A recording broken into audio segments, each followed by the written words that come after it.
What up, what up, what up? This is Josh Graves, and welcome to the Josh Graves Show. I'm here at Crystall Hill today, West Coast brand manager for Hyrox, and a hell of a competitor and coach for hybrid athletes and distance athletes. I've known Crystall for like 8 years, so this is an easy first episode for me on the new show because I thought we'd have a whole lot to talk about, and maybe we could talk about all things Hyrox today because everybody's talking about Hyrox, and if you don't know what it is, you'll find out today. But tell me a little bit about like your racing background and just help us get to know you a little bit, Crystall. Thank you so much for having me here today. I am so excited to sit down with you and chat about Hyrox. A little bit of background with me. I've been an athlete since I was a kid, but into OCR since 2013. American Ninja Warrior, and then, Hyrox stole my heart. 2013. So were you around when they had like gladiators?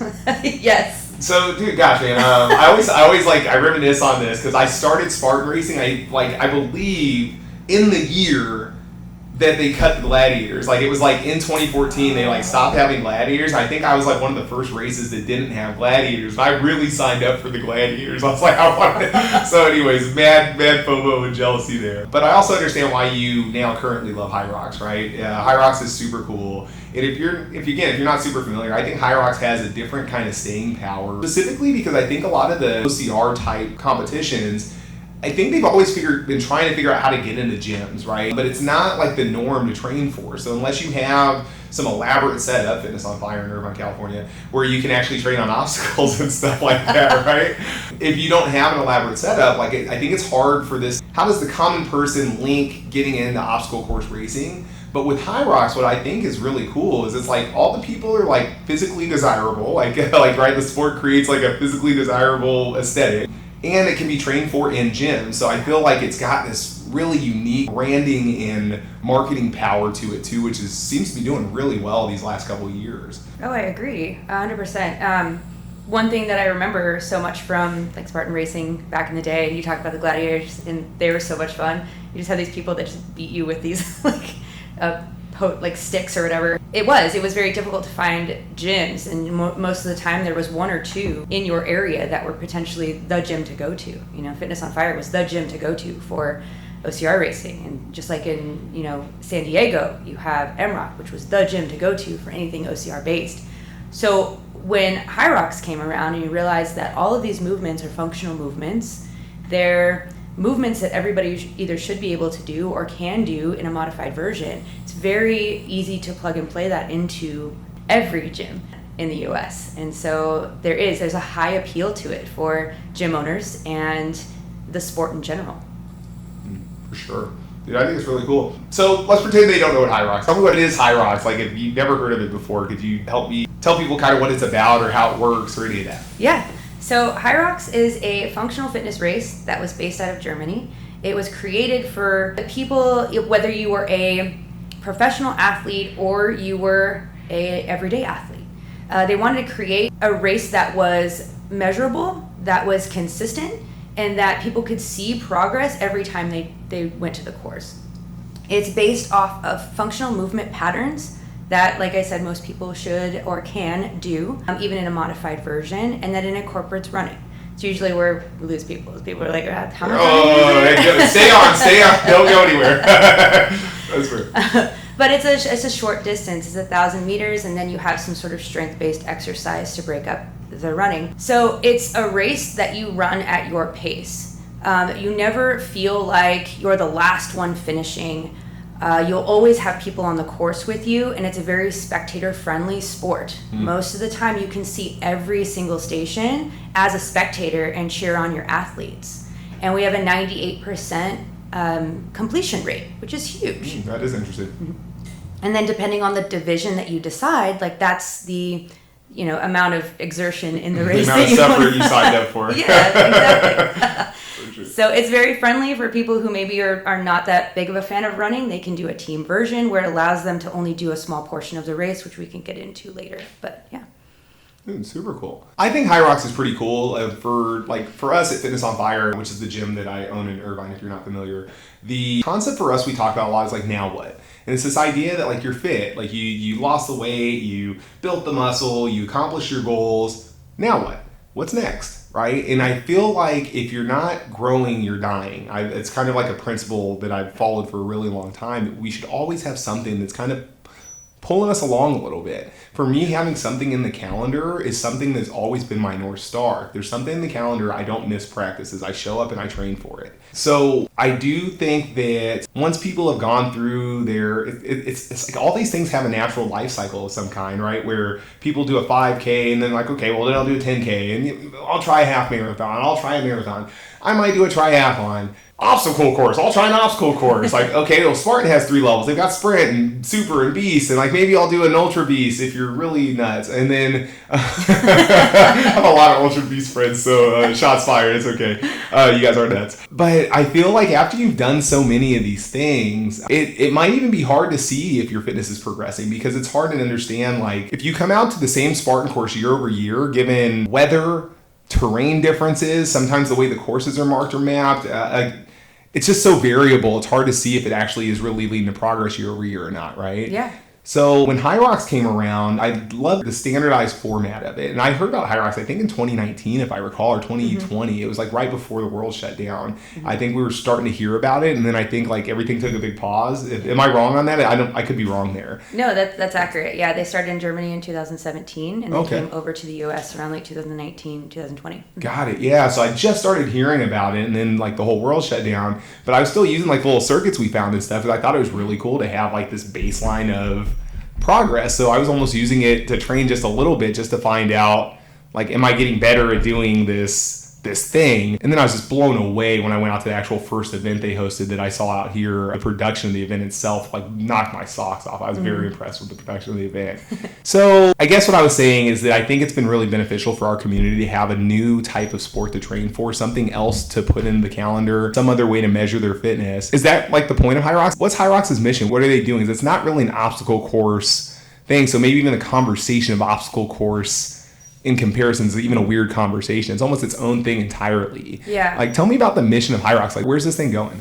Absolutely. You're spot on. So that's the big thing, is like we're very different from obstacle course racing. The standardization of the distance, of the exercises, of the weight, it provides like a measurable and tangible growth over time. With every lap you do, with every station you do, there's tracking that tells you exactly how long it took you to get through those stations.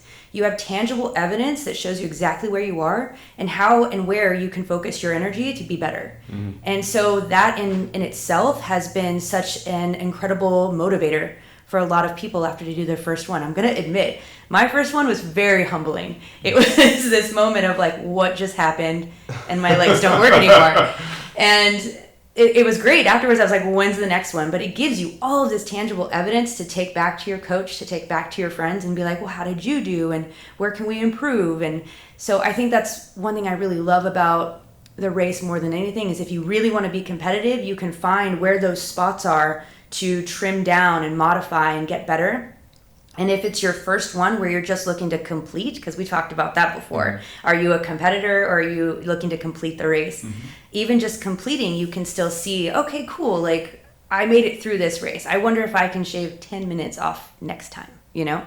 Even walking around the course, you can do that if you train for it. So yes, I will say that probably the biggest mission is that Hyrox is a race for everybody. Regardless of your fitness level, regardless of your, like, we have adaptive athletes that are some of the most inspiring athletes I have seen on the course, where they just don't take a bad rep, they just don't accept it. And it's the coolest thing to see. So I think the big mission was to serve the need of the people that don't necessarily see themselves as a Spartan racer or as a CrossFit athlete. Like, where is the sport for them? And honestly, that's a bigger demographic than we really see, you know, just kind of being in the OCR community for so long. When you take yourself out of it, it's such a small, minute demographic that actually do them. And so this is something that fills that need of, you know, maybe like the 80% of people that don't do those things and that might be too afraid to do them. I think it's really cool. I have a gentleman in our gym that's been doing open gym, and he trains in the afternoons. He's in his 50s and just been looking at the flyers we have up in the gym and seeing a couple of us training for Hyrox. And the other day I see him doing some wall balls for the first time, and then I see him pushing the sled a little bit.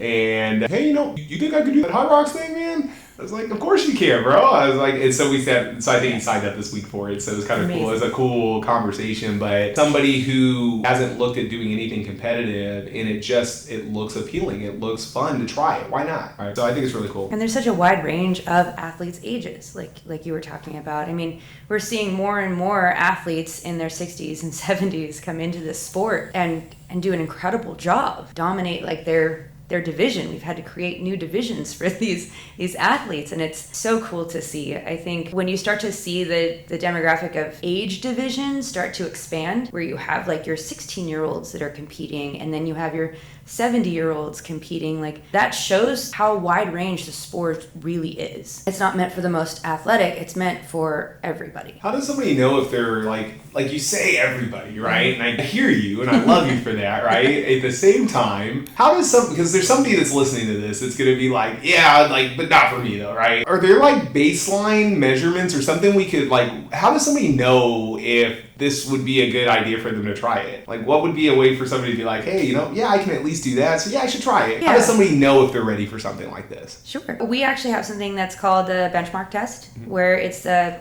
physical fitness test, where there's like 6 exercises. It's a small version of what you would see at the race. That's one way to kind of gauge where they are. However, because the race doesn't have a time cut, it doesn't have a division that is not allowed to finish. And for someone who works for the company, we are there until the very last athlete is done. And it's usually in a team base. But the reason I say it's for everybody is because it may not be something you can tackle on your own in entirety right now. However, it is something you can do as a team of 4 people. Now you're talking about only, with our team division, it is 4 athletes, and they run twice, and they do 2 exercises. So out of the 8 exercises that we have in the race, I promise you can do 2 of those. And I promise you can walk 1,000 meters twice. You don't have to run, you don't have to sprint, you can walk that, and that's totally fine. If you have bad knees and you're not able to do lunges, let's put you in a farmer carry. It takes out the worry of the exercises you can't do and focuses on the exercises you can do. So this is something I try to tell gym owners or coaches when they're trying to get their members interested in the race, is that it's not scary and it is something you can do, and they just need to be shown how. Thank you. I like this overview that we did to try and at least explain to people that haven't heard about Hyrox, like what is Hyrox. Then I think there's also a lot of people that have probably done at least one race or are already pretty competitive at other things like Spartan or other running events or things like that, or you've been doing decas or something, you wanted to see what the next thing is. The Hyrox, it's got so many levels and layers to it, which I think is really interesting. And we're seeing like a ton of like these cyborgs come through and like break these worlds. It's like every competition I see a world record getting broken, right? So what are some of the things you're seeing people doing in training right now that are getting them past the stage of like, I completed the event, but now I want to compete at the event? What are some things that maybe they should be looking at or doing more of, or what are some training strategies that are leading to these incredible gains that we're seeing in the sport right now? Wholeheartedly, I would say the biggest aspect of going from like a completion athlete to a competitive athlete is hiring a trainer. That's job one. So even these high performing athletes, these world record breakers, they have coaches. They have very specific people who are either holding them accountable, helping them with programming, and assisting them with, what their progression is supposed to look like. Because with hybrid training, it is strength, it is speed, it is long distance, it is, a lot, it is a little bit of everything. And to be able to package that into a training program where you're not just doing a bunch of sporadic things, but having meaningful training is something that is absolutely necessary. So yeah, I would say like wholeheartedly, it's getting a coach that understands that and can program for you properly to get you to where you want to be. And then the other part of that is consistency. It's very easy for us to be mesmerized by all these fun workouts to do on Instagram. However, when you're looking to be at the top or one of the top competitors, they don't stray from their training. They do the training that is required, and they don't do more and they don't do less. So that's what I would say is like, if you're really looking to be competitive, get a coach and get a trainer that is going to help you get there, but make sure that you respect the coach in that aspect and train the way that you're supposed to train. I'm sure we all have those clients, right? I call them assholes. And assholes is like people ask for advice and then they just don't do it. Or like it's like the classic, like, can I get a meal plan? I write a meal plan for the client. It takes me like hours to design this perfect structured nutrition template, and then like day one they're just not following in any way, shape, or form, right? Yeah. What I think is interesting with the coaching thing too is, and you hit it right on the head, I think, in a lot of different ways. Coaching isn't just like this cookie cutter approach to like, hey, these are workouts that work, just do them. A lot of the times when I work with an athlete, I'm looking at, I call them like buckets, and a lot of the times somebody will come to me and they're cross country. They've been running cross country their whole life and they're competitive in marathons and ultra marathons. They come into a sport like this and it's like, well, let's make you run more because that's what the workouts say. But that person's bucket of endurance is probably pretty damn filled, right? So really the buckets of strength, the buckets of power, these things might be where we spend a little bit more of our effort or our time with that specific athlete. Yeah. But then on the other end of the spectrum, maybe I have a CrossFit athlete or CrossFit Games competitor that comes in and they're gnarly strong and powerful, right? But they haven't spent a whole lot of time doing endurance-specific training, right? And endurance training, the adaptation to create aerobic gains takes time. It takes slow, like painstakingly slow effort to show up repetitively, and it almost feels boring at times. That's why I love trail running, because trail running is where I can cross that threshold of doing aerobic conditioning and still enjoying myself.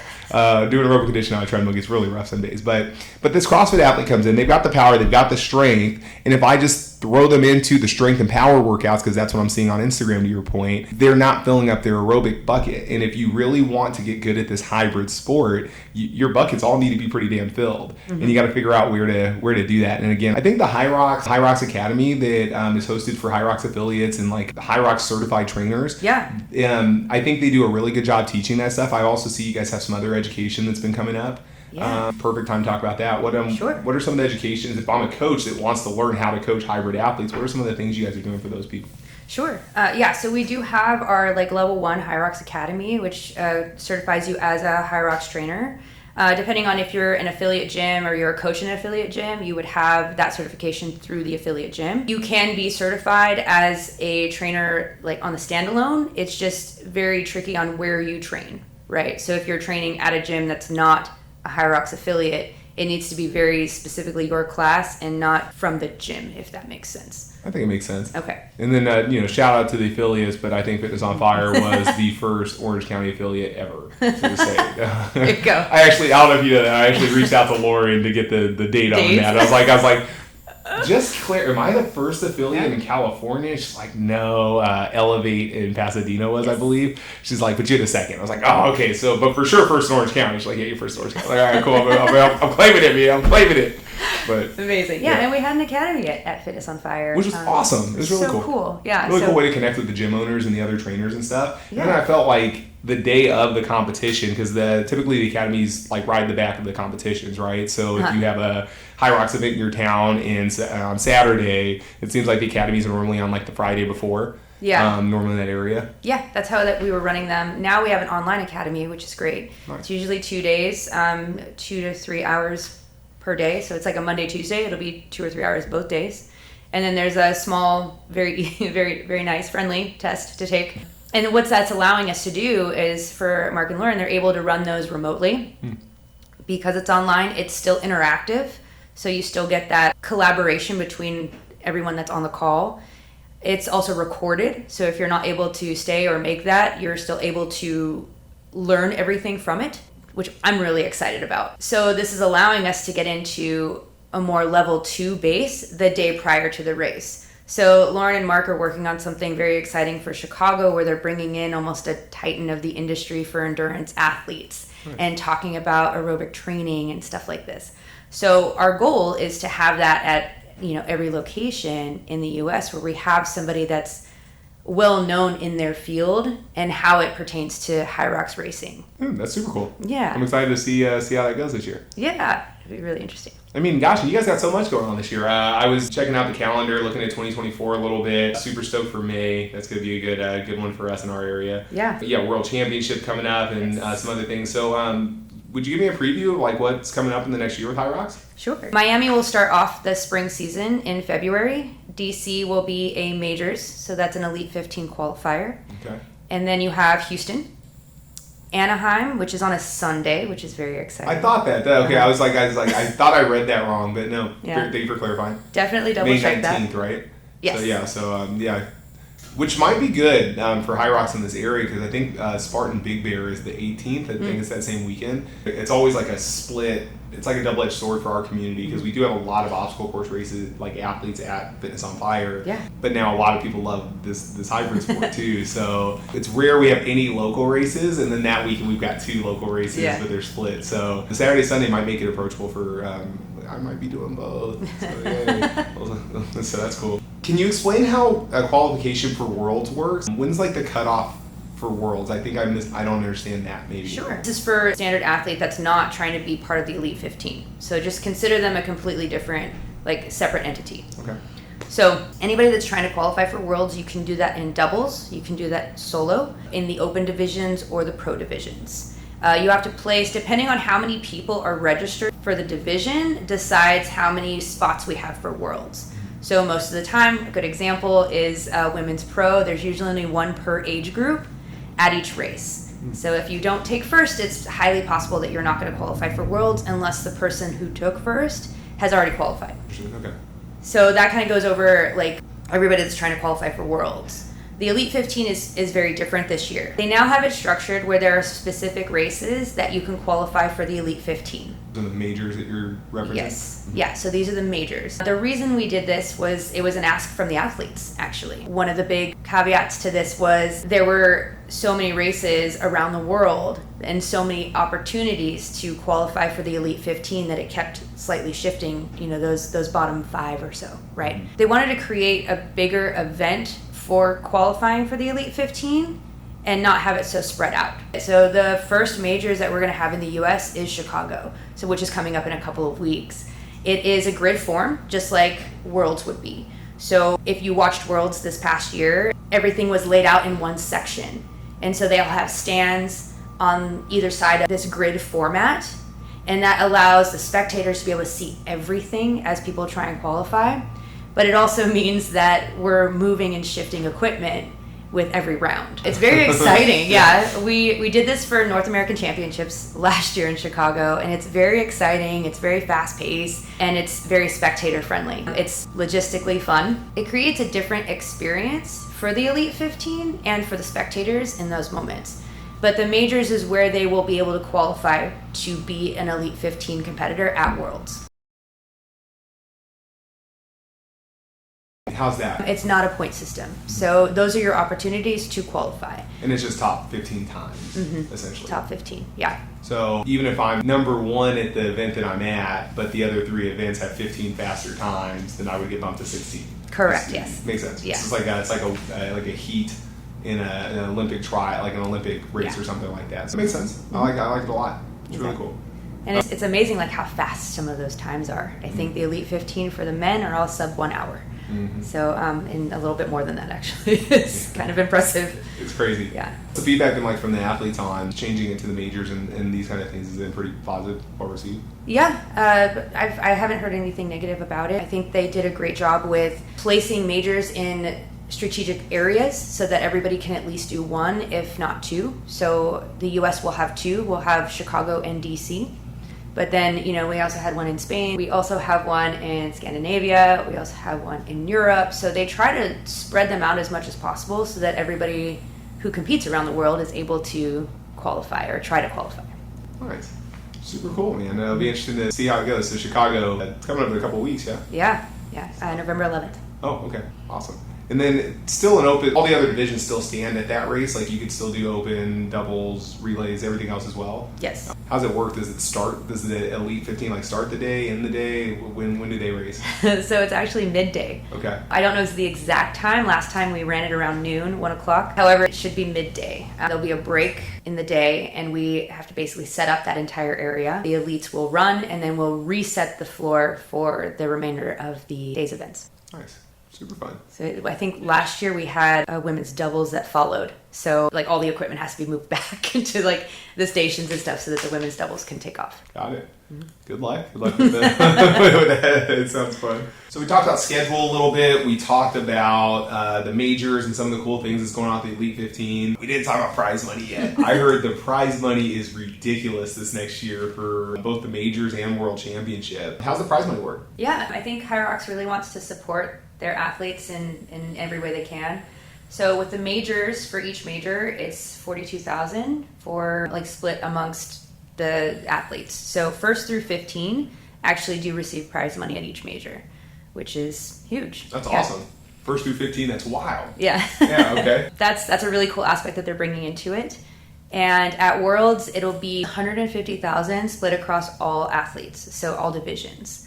So there is $75,000 for the men's divisions and $75,000 for the women's divisions that'll be split for all of their podium winners. It's phenomenal. I'm so excited to see a sport that is like supporting their athletes this way. I know that there have been times where prize money has not always been available in other races, and so it's really cool to see Hyrox trying to serve their top athletes that way. Yeah, for sure. It should bring some people out of the woodwork, right? Like, okay, what'd you say, $6,000 for the first place male and female at the majors? Yes. Yeah, man, that's pretty awesome. And then first through 15 are in the prize money. Mm-hmm. I don't know if I've ever raced a race like that before that pays out down to 15.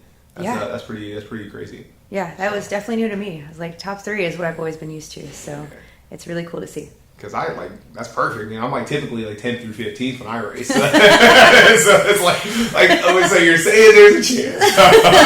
Yes. But the Elite 15, just to clarify for everybody, that is like, I would not be in the 10 to 15th range of those 15 people. I'm talking like age group 10 to 15. So anyways, that's really cool. Mm-hmm. A lot of cool things, man. It's so new and interesting. It's got this novelty to it that's really exciting for me, being around a lot of these different adult sports in my lifetime, right? Like I've dabbled in all kinds of things, right? From bodybuilding to kettlebell competitions to CrossFit events, American Ninja Warrior, my share of 5K, 10K trail races, Ragnars, marathons, half marathons, every type of Spartan race, world OCR. Every type of Spartan race? You did the Ultra? Call me out. I have not done an Ultra yet. I've not done an Ultra Spartan. I'm not even sure it's on my radar. Mm-hmm. I'm not sure yet. I'm undecided. That one's still out there. But yeah, I'm really excited for the things that Hyrox is doing. And I've been on the podium a couple times for Hyrox, but I would like to take a little more seriously my training this next year. So it's really cool. A lot of cool things going on. A lot of new things. I think you guys have a new equipment sponsor that maybe I heard about. Is that true? Yes. So our new equipment manufacturer is Center. It is Chris Hemsworth's company for equipment, and we're looking to always just standardize across the board. So one thing that Hyrox holds very strongly is the distance is standardized, the equipment is standardized, the weight is standardized. That makes it, again, a very measurable race.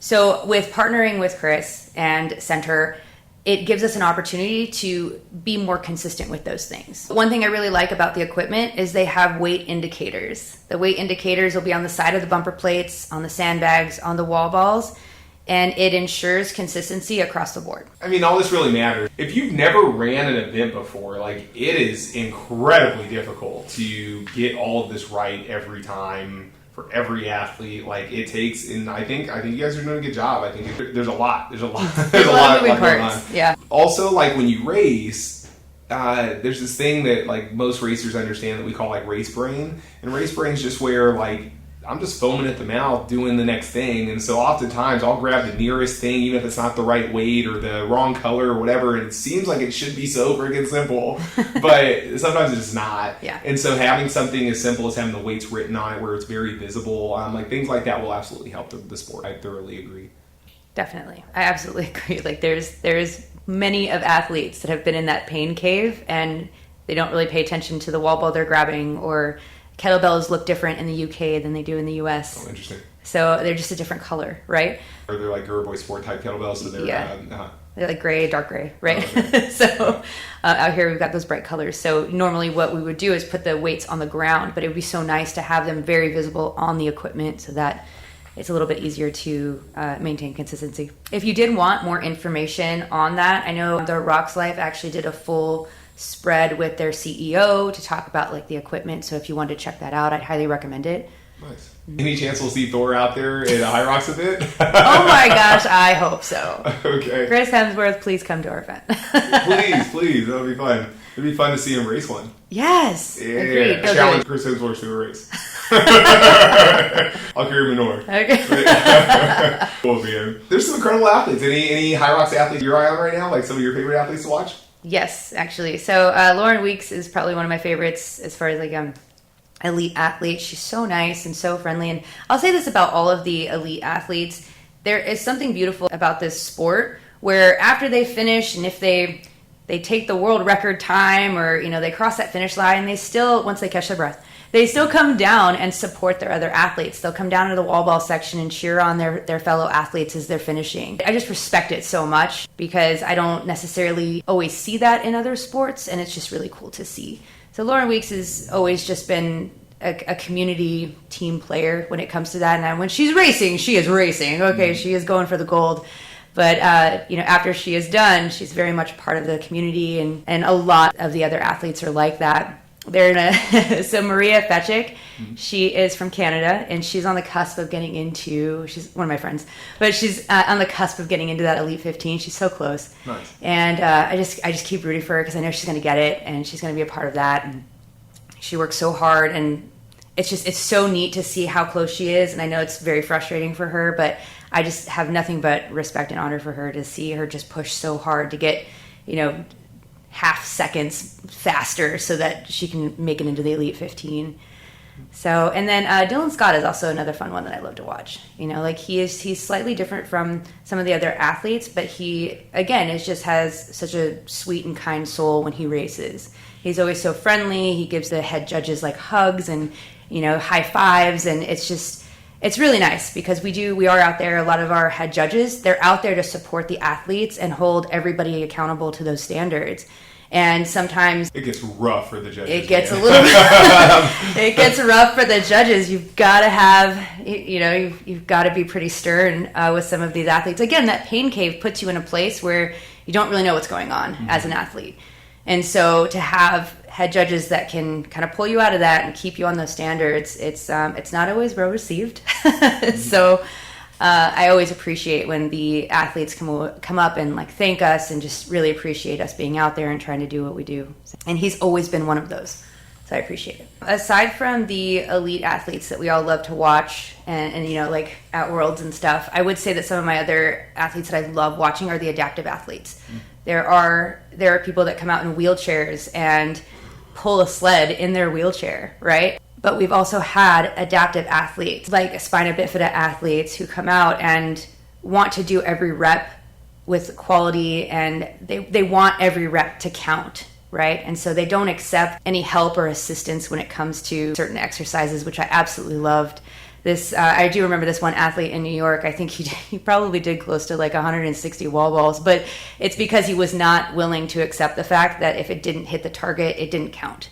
And so he was very adamant about doing every single one of them, no matter how long it took him. And it's just so beautiful to see that it doesn't matter what fitness level you are or what you think you can do. There's a moment where you have to just believe in yourself. And I think those are the athletes that I absolutely love watching on the course, is when they finish for the first time and they're in tears. Like, it'll bring me to tears. I'm like, oh my gosh, because it's something they truly didn't believe that was something that was possible for them. Super cool. I think we have a mixed bag of all of that in our gym community. We have a lot of people that are doing this for the first time. They're trying to complete the thing. We have people that are trying to get better every Hyrox now, and then we have a couple people that are like going out there guns blazing, right? Really trying to do the thing. And the same thing. I think I get emotional as a coach getting to see people do it specifically for the first time, but also just anytime people are accomplishing their goals, it's a beautiful thing. So whether it was about just trying to shave that minute off, it's getting into the Elite 15, it's getting through and finishing your first race. Like, I think it's such a beautiful thing to see somebody accomplish something they set out to do and they worked hard for and they showed up for, and it comes to fruition, right? Yeah. So I think Hyrox is a really unique sport. I think it's a fun place to celebrate some victories like that. Definitely. And, coming from a coach background, you have these moments with people that you work with to train them for something like this.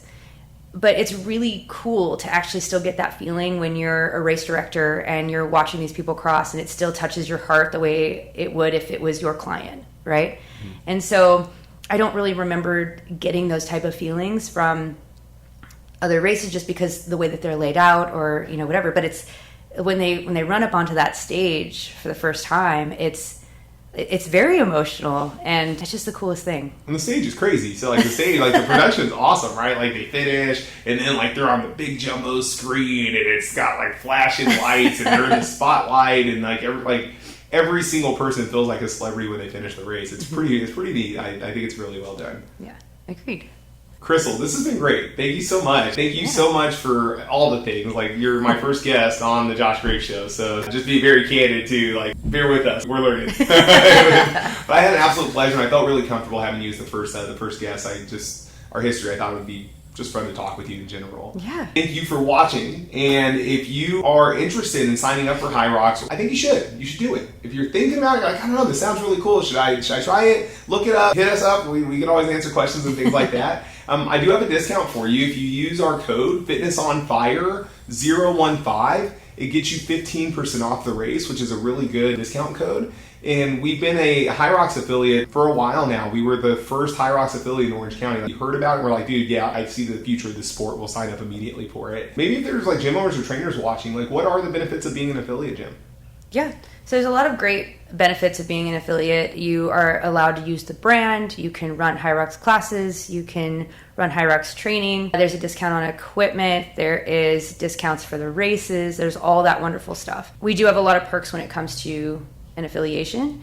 And, you know, we also look at the affiliates as those are the locations that we want to host events at to get their community involved. When it comes to the affiliation, what I've seen work the best or the most with the gyms that are currently affiliates are the ones that just go like full bore with it. The coaches that sign up for the races are the ones that get the members involved and excited about it. The biggest events that I've had at some of the gyms are like a gym versus gym contest, you know, and a PFT that leads into the training for the next 8 weeks for their people. So what it really comes down to is like Hyrox is an incredible brand to utilize for your gym, and we are more than happy to support you in any way that we can with marketing and, you know, events and stuff like that. But it does come down to the coaches of the gym and the front runners of the gym to really be a part of Hyrox and drive the force of it, you know, with their gym. Awesome. Echo all those things. The support's been awesome. The programming, being able to use the brand, people are now finding us because it's searchable. People are starting to find Fitness on Fire through Hyrox training. So it's just another stream of revenue for a gym. Essentially, it's been wildly lucrative for us. So you got an affiliate for life out of us. So that's kind of cool. So, and we talked about at the beginning of how a lot of the movements are functional movements. They're modifiable. If you don't have the equipment, there's ways to modify it so you can practice the movements even if you don't have the equipment. So I've even seen like smaller gyms or PT offices and stuff utilize the affiliation in a way that works really well for them. So I would be happy to answer any questions if anybody out there has questions about the affiliation. Nice. And we'll connect all your stuff in the show notes and all that as well, so you guys can reach out to Crystall. You've been a great resource for us, so I'm sure you'll do a great job for everybody. Again, if you want a discount code, you can use our affiliate code. It's FitnessOnFire015, and that'll get you 15% off of a Hyrox race. So... Excellent. Well, thank you so much for having me today. It's been a blast. Thank you, Crystall. I'm looking for change makers. If you know people in your community that are making a difference, I'd love to talk about health, wealth, success, freedom, fitness, self-development. Connect me with them. You can subscribe to the channel. You can like today's video. And please comment and participate with us. I'd love to hear your thoughts and see how we grow this thing together. So thanks again for tuning in.